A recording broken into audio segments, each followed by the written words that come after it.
Fatasia to Aumule Sui, Bethsharon Mattocks, my Colisia Tangaroa. Lo ngangai ia Faamalo atu ile ali'i o mea uma fa'i o i tonu ia te au. Ia Faamalo I lona suafa paia. Au te ofo a lofa mawhaata lofa atu I le susu, I le susunga, I le tai o le saninga. A fionga I Faamasino ai maise Samoa ua poto ai mai moa mai I lunga o upenga ta whai langi. E tolu vaenga o lo tautalaga. Moa. O ai au. Lua, o lea taua. O le iloa o ngangana e lua petele atu. Tolu, ai sea. O ai. Le ngangana Samoa. Moa. O lo ingoa o Bethsharon Mattocks. O ma lo utina na fanau I New Zealand. Ai lo tama I America. Tama sa fanau I America. O lo utupuanga e o mai I uelese Engelani Sikotilani Masiamani. A tonu o lo au tau. Fia iloa pe aisia. O au tautala ai I le ngangana Samoa. Ai o au o le palangi. Lua. E taua tele.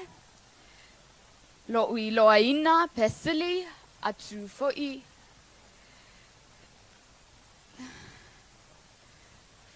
Pesili atu foi.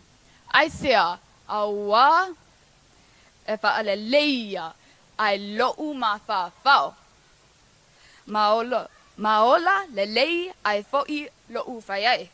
E te tala ai foi lo'u lama I mea o te lei I loa moa. O le molimau le nā a tangata sue a ta mamai I ngangana. E tele avanoe maua ai ni ngā luenga. E sili ona le lei I le lumanai. E mawhai ai foi ona pe so o tai. Ma isi tangata I lo'u pito nuu. O tangata Pasifika matau te mafuta. E taua lo'u iloa tatala la tau ngangana. Tolu. Aisea ua oai le ngangana Samoa. E whaapewhea o nā maniwia lo'u lumanai I le tautalai I le nei ngangana. Au te le taumawhaiai e au ngangana au tupuanga. O le ngangana Samoa e whaaonga e le toatele o tangata o lo upito nuu. Au te alu foi I le lotu e toatele tangata Samoa e le lotu ai. Au te o ona vai tau le tisi pa ia a Samoa. O I nā sa matai ona o fia. Au te awa o le wha Samoa. E wha pena foi I siva Samoa. O lau aonga I le kolisi o Tangaroa. E tele whanau Samoa ma whai aonga Samoa. Awa o mai e la tau lau wha a Samoa. Peao awa o se isi ngangana.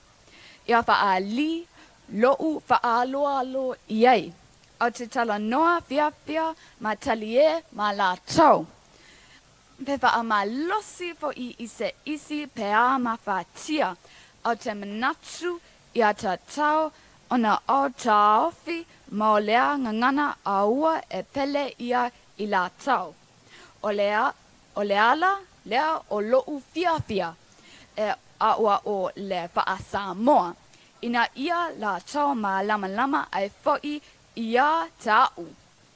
O te le a ua o ina ngangana a lo'u tupuanga I nei.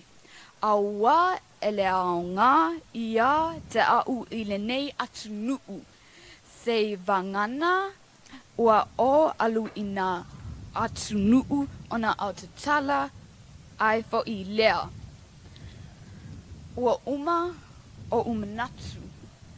E ui lava e le o au o se Samoa. Ai au te langona lo'u fe so o tai atu I isi Samoa.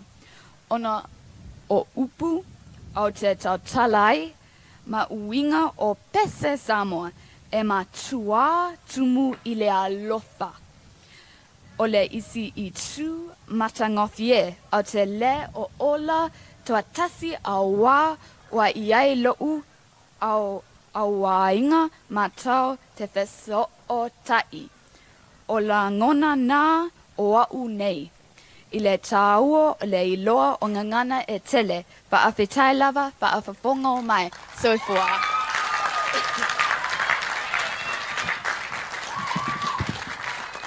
Tu whatasi o tō ao mo le sui mai le kolisi a Tangaroa, Bethsharon Mattocks.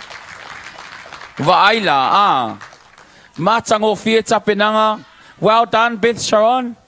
Manai o nai nisi fo o vaenga o le tautalanga Bethsharon le sa au mai o le ngangana Samoa ma fa o ngaina o ngangana e lua e ala I fo I mal mafau fau o le tamaititi o le mea leo te tele no vai e tonu fo I mātou o ngai ma le tele o tupulanga ua matua I pe le mafau fau le fa o ngaina o ngangana e lua ai ua ma tele le fa o ngā o le nanu ai ngalo I le tātou ngangana Samoa e fesili atu ai mai oi I'm good thank you o le fa Samoa atu a wana no mai ai manai o le fa soa manai ma tua lalo ma fautuanga al fanau I le nei taiao I le fa o ngaina ma le fa wa wina o le tātou ngangana Samoa ia tula I mai le tātou sui tauva o malava le senga iva